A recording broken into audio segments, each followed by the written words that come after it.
Uh-oh, no. Oh, he's down. No. We have breaking news off the top at 6 tonight. A deadly plane crash at the Quad City Air Show. Police say the pilot of one of an L-39 Albatross jets was killed. Now, the plane started by flying in formation. Then there they are in formation. Then you can see they separate. The two in back veer off into something called a split break. You can see it appears the plane on the bottom right of your screen. Well, it appears to be flying just a little too low. Moments later, this is what the crowd saw. A huge fireball and black smoke just filling the sky. Coverage tonight on the winter storm making its way through the QCA tonight. TV6 has crews in Illinois and Iowa tracking the storm to bring you the latest information on road conditions. And that tops your first 6 minutes tonight with a number of communities declaring snow emergencies, including East Moline and Davenport. Good evening, everyone. And we are following the local stories very closely tonight. Decision 2012 team coverage on this election night. We have 4 teams of reporters out in the field, 2 inside with a lot of modern technology so we can break down some of these key races for you tonight. Good evening, everyone. I'm Gary Mativier. And I'm Sharon DeRick, and as Gary said, we are using technology that no one else is using. But first, let's look at the results that are coming in both Iowa and Illinois. We want to take a closer look at District 17. Remember, Bobby Schilling took it over 2010. And play their favorite games. Oh, Pac-Man's going to get waka, waka, waka. Oh, wow. It's going in reverse. Oh, and it's not doing a very good job either. Looks like it's on Brady Street after an icy storm. Underwater opera. I hope Go the ahead. sharks don't get her. It's going to be someone's chance to. There's a starfish. That's the star of the show here. Oh, I love the starfish. Whoa. Oh, my Whoa. gosh. Oh. Coming up, developing news tonight, TV6 continues our investigation into unpaid property taxes. We told you who the top 8 unpaid taxpayers are in Rock Island County, but tonight, using a tip from one of you on Facebook, we follow one company's connection to the search for a new Davenport casino. You're Mustafa Kamal joining us live via Skype from Cairo. Thanks, we appreciate your time this morning, and we hope for your continued safety as you continue to go there to Queer Square to join the protesters there. Students were being asked to take a new bike path that was constructed by the city from the city to school. Well, families nearby there were told their kids would not get busing because of this new bike path. And this caused some parents to be concerned for their children's safety.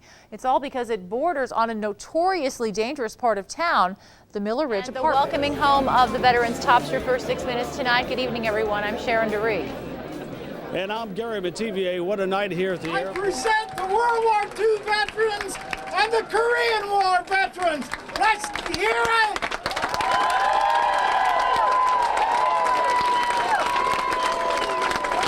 Good morning, Quad Cities. Welcome to the 38th running of the Quad City Times Big 7 Road Race here in Davenport, Iowa, and just a gorgeous morning for a road race. I'm Tom Cornelis. With me again for a 20th year, our international road racing expert, Tony Rimmel. Live from the KWQC Broadcast Center, this is TV6 News at 10. We kind of have a motto. It's, family first, work second, and then we want this to be a close third. TV6 brings you an inside look into the lives of those who volunteer for your safety in Quad Cities fire. A second snow emergency in Davenport is just now starting and runs through 8 tomorrow morning. We will bring you a live report from downtown as crews start clearing the streets of snow. It works in Dubuque, it works in Waterloo, it may work in Davenport. It may. Frustration spilling over at a casino discussion with the public, business leaders, and the Riverboat Development Authority as people ask for specific questions that the city can't answer yet. That story tops your first 6 minutes tonight. The meeting was meant to be an informal discussion about how a casino purchase could affect Davenport taxpayers. Good evening, I'm Gary Mativier. And I'm Sharon DeRick. Instead, it turned into a shouting match between Davenport Mayor Bill Gluba and members of the public. KWQC's Mark Stevens explains members of the business community appear to be very frustrated with Davenport's changing answers to some very big questions here, Mark. The questions are huge. How will the casino purchase be financed? Can taxpayers afford to take on so much debt? What happens if the casino doesn't bring in as much as expected? These are the questions the City, Riverboat Development Authority, and Davenport Community Improvement Corporation have to decide on to meet the city's goal of submitting a casino purchase application in a few weeks. Questions that draw very strong opinions. Your money then, don't use mine. I pay taxes too, my friend. I didn't say you didn't. I said use yours, not mine. Mayor Bill Gluba became frustrated after listening to members of the business community question the city's attempt to buy the Rhythm City Casino outside of a formal setting. If you want to learn, come down to City Hall. We don't need bars where you can't put things up properly. It's very hard to analyze this project because there's nothing certain yet. You don't know what the costs are, you don't know what the revenue estimates are, you don't know what how financing is going to be arranged, and all are critical, obviously. The Riverboat Development Authority holds its next meeting on Monday. It still needs to agree on an operating agreement with DCIC as well as sign off on a purchase. The city wants to have the paperwork into the state in a few weeks to try and win state approval in June. Davenport leaders also approving a big project tonight, a bidding project for Phase 3 of the West Side Diversion Tunnel. Construction will start in the spring and early summer. The phase includes installing new sanitary sewer lines next to Williams Intermediate. The entire project should be done by the fall of next year. A safety railing will soon be coming to the River Heritage Park seawall in Davenport. It will run from Marquette Street Landing to the Rhythm City Casino. Council gave the okay for this tonight. No word yet on when construction would begin. Let's check in now with Chief Meteorologist Eric Maitland for your most reliable forecast. And has the snow stopped yet, Eric? Well, we're in a little break here in the Metro Quad cities right now, as you can tell by the radar. But a few more light snow showers or flurries will continue to move through during the course of the overnight. The second snow emergency in a week for downtown Davenport just took effect, but will drivers get the message? We told you last Friday more than 60 cars were towed, several others ticketed. KWQC's Bailey Dietz is live. And Bailey, this time the city is trying an additional way of notifying people.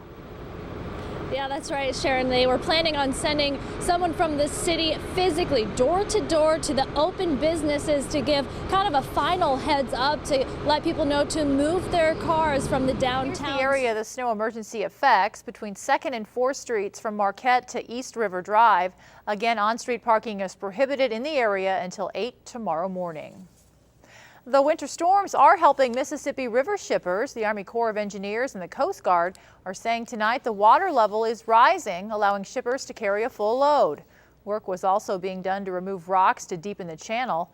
Late last year and in January, crews reduced their loads with concerns barge traffic could be halted near St. Louis. But if future drought conditions continue, the same problems could reemerge. Teachers in Dixon, Illinois are getting ready to officially go on strike in the morning. The Dixon Education Association decided to strike after negotiations with the district broke down. With school canceled, they have announced how they will handle child care. They will not offer any child care tomorrow and Friday, but district leaders say that's because they need to prepare to open a child care on Monday. The service will be for K through 5th graders only. Parents were notified today that they need to sign up as soon as possible.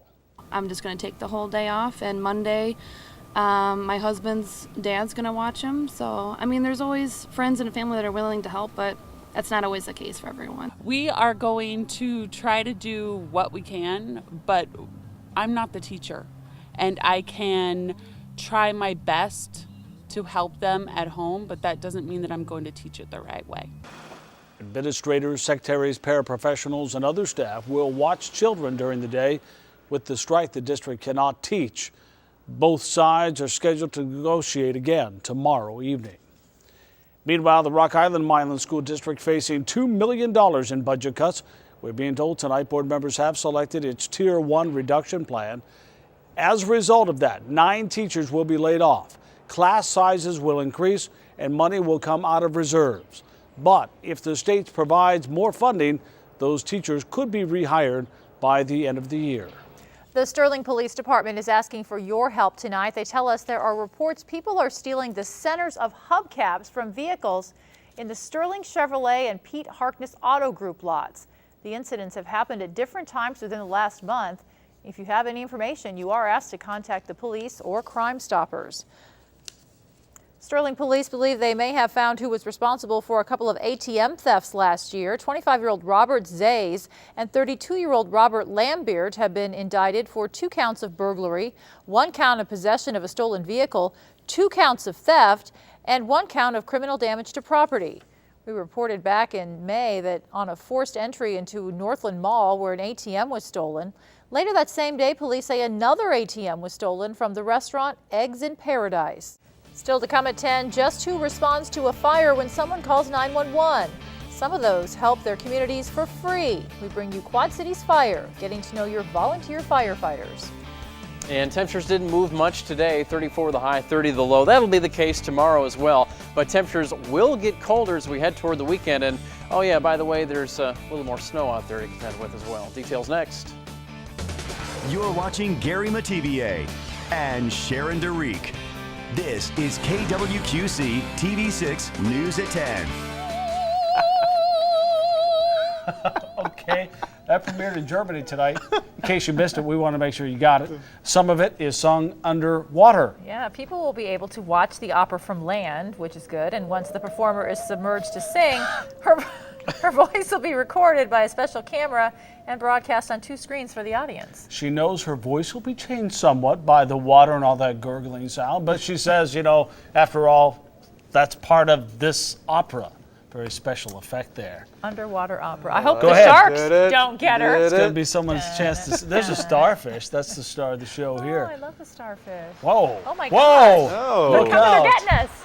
You know what? We've been going through 2 weeks of the Olympics and now sharks at the very end of it for us. I know. They're going to Feeding frenzy. Have a safe weekend. Look out. Have a good night. Sing, Sharon. No, that would scare people away. Start gargling. Blast back into childhood, the top iconic toy of the past century. Drum roll, please. G.I. Joe. Yeah, G.I. Joe, Transformers, and Legos have been selected as the top iconic toys over the last 100 years. Over the past 8 weeks, people have been voting in a contest hosted by the Children's Museum of Indianapolis. I wonder if there's an age range on that. Barbie, by the way, finished 4th. The Viewmaster was 5th. That's Eric's see favorite. how Barbie was 4th. Other favorites included bicycles, Cabbage Patch Kids, that's Tom's, crayons, and Play-Doh. No Archie and Jughead? No, not at all. And speaking of toys, it's also National Video Game Day every year on September 12th. Those celebrating kick back and play their favorite games. Oh, Run for it, Pac-Man's Tom. going to get waka, waka, waka. Oh, wow. Pac-Man, of course, Oh, falls we got into that ya. category. I have that every day. Oh, that is so cute. That's I very love cool. this. And I think Barbie should demand a You just recount. kind of want to drive You them think around so? and G.I. play. Joe's on the couch tonight. Next week, 4:30.